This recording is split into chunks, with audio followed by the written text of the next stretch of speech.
So hello my dear doctors, my dear students. So I'm again back with a new practical, and this is spirometry. And what is this called as? It is called as Hutchinson spirometer. So although we have discussed in the theory, but I will again revise you what are the pulmonary function tests. So the amount of air you take in and out normally in the resting condition, what is that called as? It is tidal volume. And the amount of air which you take above and over to the tidal volume, what is that called as? That is inspiratory reserve volume. And the amount of air which you can breathe out above and over the tidal volume is called as expiratory reserve volume. The maximum amount of air which can be released, expired after full inspiration, what is that called as? Vital capacity. And you know the amount of air which you cannot remove even with forceful expiration, that is your residual volume. Is this clear? Now, one more thing.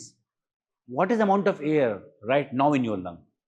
If I ask you, I've heard some students saying residual volume. No. Residual volume is the amount of air which you breathe forcefully, but normally in the relaxed condition. The amount of air in your lung is ERV plus RV. I mean expiratory reserve volume plus residual volume, and that is called as FRC.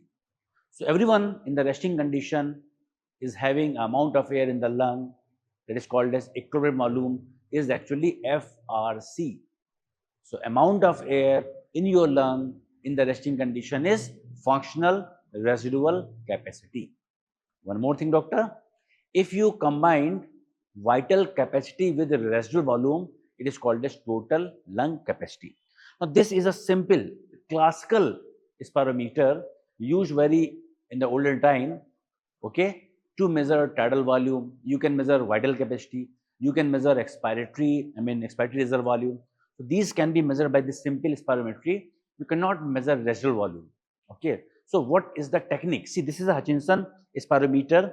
This is a water tank. It is having water in it. Water is filled in it. And this is the floating drum. You can see it is floating.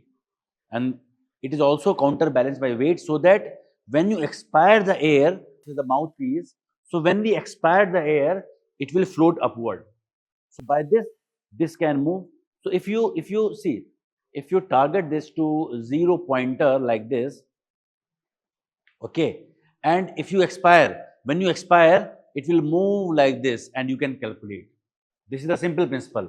See, once again, this is 0. You have to calibrate to 0, and if you are using like this, and you are normally, what is that? Tidal volume. Number one. Number two, if you want to calculate vital capacity, okay. So what is vital capacity? The maximum amount of air which you can expire after full inspiration. So what do you do?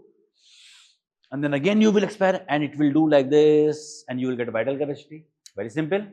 So first you have to calibrate 0, and then after taking full inspiration, you have to expire forcefully to the full extent, so that maximum air which can be removed, can be expired after full inspiration, is called as vital capacity. You cannot release residual volume, so it is not total lung capacity. One more, if you want to measure inspiratory reserve volume, listen very carefully. If you want to measure inspiratory reserve volume, you can go to up to like this, up to 6, okay, and you can move this cursor on the other side, so that when you start inspiring, it start going like this, okay, and you can subtract 6 from 4.5 liter, and that will be your inspiratory reserve volume. Is this clear? It's very simple. Nowadays we are using computerized software based program, okay, and everything will be calculated, FEV1, FVC, all those things. So it is not used but for the classical purpose.